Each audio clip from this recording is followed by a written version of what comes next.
Phone ಮಾಡ್ಬಿಡ್ತೀನಿ madam ಅವಳಿಗೆ. ಹಾ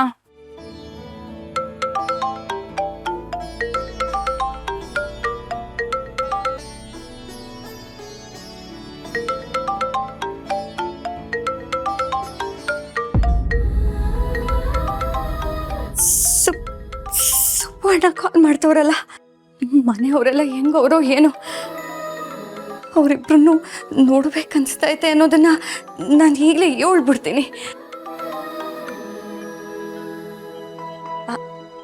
ಹಲೋ ಹಲೋ ಸಾವಿತ್ರಿ, ನಾನು ಶ್ರಾವಣಿ ಮೇಡಮು ಮನೆ ಆಚೆ ಇದ್ದೀವಿ.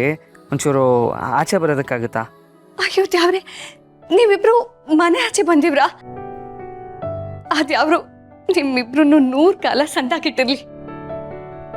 ಈಗಷ್ಟೇ ನಿಮ್ಮಿಬ್ರನ್ನು ನೆನ್ಸ್ಕೊಂತಿದ್ದೆ. ನಿಮ್ಮಿಬ್ರನ್ನು ನೋಡ್ಬೇಕು ಅಂತ ನಂಗೆ ಸಾನೆ ಆಸೆ ಆಗ್ತಾ ಇತ್ತು.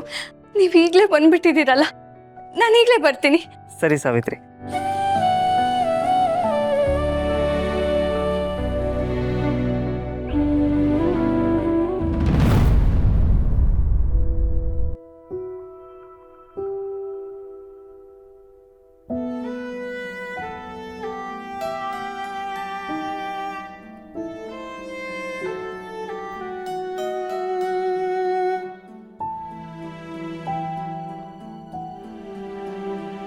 ಏನು ಮೇಡಮ್, ಮನೆ ಈ ಥರ ನೋಡ್ತಾ ಇದ್ದೀರಾ? ತುಂಬ ಎಮೋಷ್ನಲ್ ಆಗಿದ್ದೀರಾ.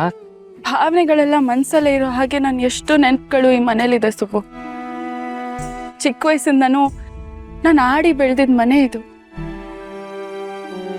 ಈ ಮನೇಲಿ ನಾನು ಆಡಿದ್ದೀನಿ, ಹಾಡಿದ್ದೀನಿ, ಹತ್ತಿದ್ದೀನಿ, ನಕ್ಕಿದ್ದೀನಿ, ಸೋತಿದ್ದೀನಿ, ಗೆದ್ದಿದ್ದೀನಿ, ಒಂಟಿಯ ಕಾಲ ಕಳ್ದಿದ್ದೀನಿ, ಎಲ್ರ ಜೊತೆ ಸಂತೋಷ ಪಟ್ಟಿದ್ದೀನಿ, ಅಪ್ಪನ ಆಶೀರ್ವಾದಕ್ಕೋಸ್ಕರ ಅವ್ರ ಹಿಂದಿಂದೆ ಸುತ್ತಿದ್ದೀನಿ. ನೀನು ಈ ಮನೆಗೆ ಬರ್ತೀಯ ಅಂತ ನಿನಗೋಸ್ಕರ ಪ್ರೀತಿಯಿಂದ ಪ್ರತಿದಿನ ಕಾದಿದ್ದೀನಿ. ನನ್ನ ಜೀವನದ 7 ಬೀಳುಗಳನ್ನ ಈ ಮನೇಲಿ ಕಂಡಿದ್ದೀನಿ ನಾನು. ನನ್ನ ಜೀವನದ್ದು ಒಂದು ದೊಡ್ಡ ಭಾಗ ಸುಬ್ಬು ಈ ಮನೆ. ಮದುವೆ ಮುಂಚೆ ಈ ಮನೆ ನನ್ನ ಮನೆ ಆಗಿತ್ತು. ಮದುವೆ ಆದಮೇಲೆ ಇದು ನನ್ನ ತವ್ರ ಮನೆ ಆಗಿತ್ತು.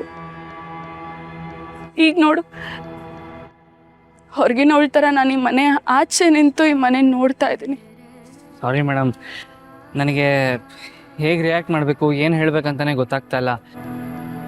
ಇಷ್ಟೆಲ್ಲ ನೆನಪುಗಳಿರೋ ಮನೆಯಿಂದ ನಿಮ್ಮನ್ನು ಯಜಮಾನರನ್ನ ದೂರ ಮಾಡಿಬಿಟ್ಲಲ್ಲ ಪಾಪಿ. ಅದನ್ನು ನೆನೆಸ್ಕೊಂಡ್ರೆ ನನಗೆ ರಕ್ತ ಕುದೀತಾ ಇದೆ ಮೇಡಮ್. ನ್ಯಾಯವಾಗಿ ಮನೆ ಸೇರಬೇಕಾಗಿದ್ದು ನಿಮಗೆ, ಆದರೆ ಮಹಾರಾಣಿ ಥರ ಮೆರಿತಾರದು ಅವಳು. ಹೋಗ್ಲಿ ಬಿಡು ಸುಬ್ಬು, ಏನೂ ಮಾಡೋಕ್ಕಾಗಲ್ಲ. ಜೀವನದಲ್ಲಿ ಮನೆಯಿಂದ ಮನ್ಸುಗಳು ಮುಖ್ಯ ಅಲ್ವಾ? ಈ ಮನೆಯಿಂದ ಆಚೆ ಬಂದಮೇಲೆನೇ ಅಲ್ವಾ ನಮ್ಮ ಅಪ್ಪನ ಪ್ರೀತಿ ನನಗೆ ಸಿಕ್ಕಿದ್ದು. ಆ ಒಂದು ವಿಷಯನಾದರೂ ನೆನ್ಪು ಮಾಡಿಕೊಂಡು ನಾನು ಸಮಾಧಾನ ಪಟ್ಕೋತೀನಿ. ನಿಮಗೆ ಸಮಾಧಾನ ಆಗ್ಬೋದು ಮೇಡಮ್. ಈ ಅರಮನೆಯಲ್ಲಿ ಮಹಾರಾಣಿ ಥರ ಮೆರಿತಿದ್ದಾಳಲ್ಲ, ಅವಳನ್ನ ಸೆರೆಮನೆಗೆ ತಳ್ಳಿದ ಮೇಲೆ ನನಗೆ ಸಮಾಧಾನ ಆಗೋದು.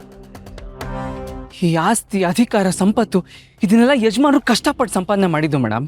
ಆಸ್ತಿ ಹೋಗಿದ್ದಕ್ಕೆ ನನಗೆ ಬೇಜಾರಾಗ್ತಾ ಇಲ್ಲ, ಆದರೆ ಯಜಮಾನ್ರ ಕಷ್ಟಗಳನ್ನು, ಅವ್ರ ತ್ಯಾಗಗಳನ್ನು ಅವಳಿಗೋಸ್ಕರ ದುರುಪಯೋಗ ಪಡಿಸ್ಕೊಂಡ್ಲಲ್ವಾ, ಅದಕ್ಕೆ ನನಗೆ ಬೇಜಾರಾಗ್ತಾ ಇರೋದು. ಇಂಥವಳನ್ನು ಸುಮ್ಮನೆ ಬಿಡ್ಬೇಕಾ ಮೇಡಮ್? ಸುಬ್ಬು, ಅದಕ್ಕೂ ಕಾಲ ಬರುತ್ತೆ ಸುಬ್ಬು.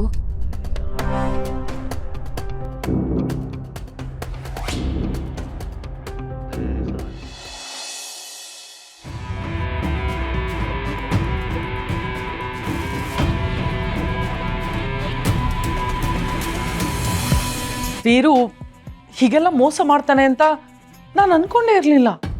ನಾನು ಅಕ್ಕನಾಗಿ ನನ್ನ ತಮ್ಮನ್ನ ತುಂಬ ನಂಬಿದ್ದೆ. ಆದರೆ ಅವನು ನನಗೆ ಮಾತ್ರ ಮೋಸ ಮಾಡಿಲ್ಲ, ನಿಮ್ಗಳಿಗೆ, ರಾಜಕೀಯಕ್ಕೆ, ಇಡೀ ರಾಜ್ಯಕ್ಕೆ ಮೋಸ ಮಾಡಿದ್ದಾನೆ. ಪರವಾಗಿಲ್ಲ ಬಿಡಿ ಮೇಡಮ್, ಅವ್ರವ್ರ ಕರ್ಮ ಅವರೇ ಅನುಭವಿಸ್ತಾರೆ. ಕರೆಕ್ಟಾಗಿ ಹೇಳಿದ್ರಿ. ಅವ್ರು ಮೋಸ ಮಾಡೋದಕ್ಕೆ ಈಗ ಬೀದಿಗೆ ಬಂದು ಬಿದ್ದಿರೋದು. ಅವ್ರನ್ನ ಮತ್ತೆ ಪಾರ್ಟಿಗೆ ಸೇರಿಸ್ಕೋಬಾರ್ದು.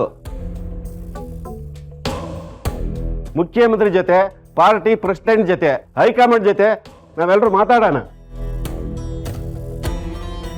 ಅಷ್ಟು ಮಾತ್ರ ಅಲ್ಲ, ಇಷ್ಟು ವರ್ಷ ನಾವು ವೀರೇಂದ್ರ ಸರ್ದೇಸಾಯಿ ಅವ್ರನ್ನ ನಾಯಕ ಅನ್ಕೊಂಡಿದ್ವಿ.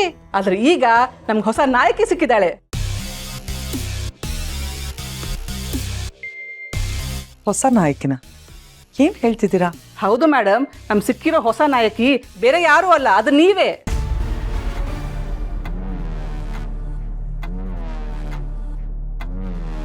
ನಿಮ್ಮಂಥ ಬುದ್ಧಿವಂತರು, ಒಳ್ಳೆ ಮನಸ್ಸಿರೋರು, ಹಾಗೆ ದುಡ್ಡಿರೋರು ನಮ್ಮ ಪಾರ್ಟಿಗೆ ತುಂಬ ಅವಶ್ಯಕತೆ ಇದೆ. ಆದರೂ ಈ ರಾಜಕೀಯ ಎಲ್ಲ ನನಗೆ ಕಷ್ಟ ಆಗಲ್ವಾ? ಮತ್ತೆ ಆ ವೀರು ಏನಾದರೂ ಪಾರ್ಟಿಗೆ ಬರೋಕ್ಕೋ ಎಲೆಕ್ಷನ್ ನಿಲ್ಲೋಕ್ಕೋ ಪ್ರಯತ್ನ ಪಟ್ಟರೆ? ಅವ್ರಿಗೆ ಯಾರು ಬೆಲೆ ಕೊಡ್ತಾರೆ ಮೇಡಮ್? ನೀವೇನು ಚಿಂತೆ ಮಾಡಬೇಡಿ, ಈ ಸಲ ನಮ್ಮ ಪಾರ್ಟಿಯಿಂದ ನಿಮಗೆ ಟಿಕೆಟ್ ಕೊಡೋದು.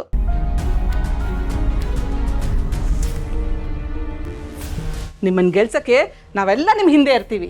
ಇನ್ನೇನು ಮತ್ತೆ ನಮ್ಮ ಮುಂದಿನ ಎಮ್ ಎಲ್ ಎ ವಿಜಯಾಂಬಿಕಾ ಅವರೇ. MLA ಅಂತ ಯಾಕೆ ಹೇಳ್ತೀರಾ? ಇವ್ರಿಗೆ ಮಿನಿಸ್ಟರ್ ಆಗೋ ಎಲ್ಲ ಅರ್ಹತೆಗಳಿದೆ.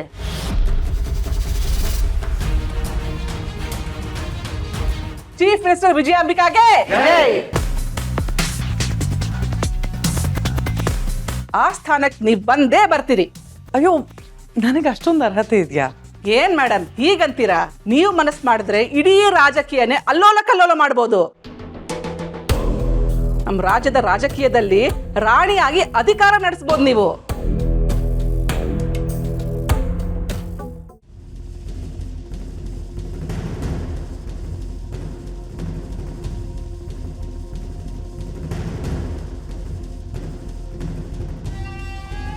ಮಾಮ್ ಒಂದು ನಿಮಿಷ.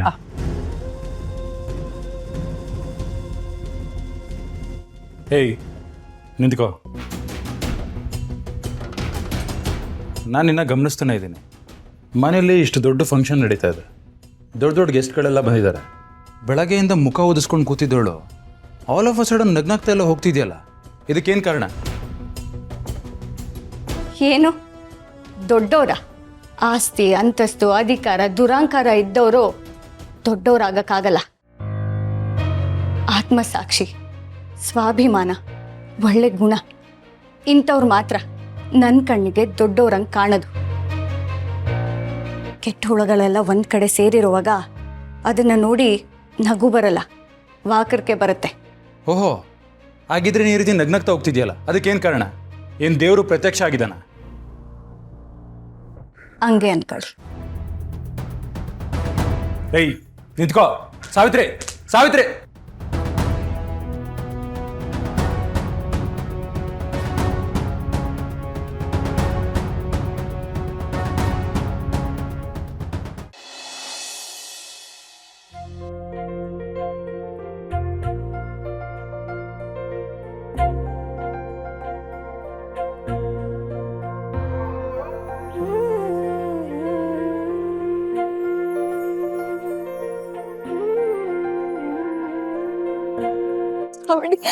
ಸುಪರ್ಣ, ಹೆಂಗಿದ್ದೀರಿ?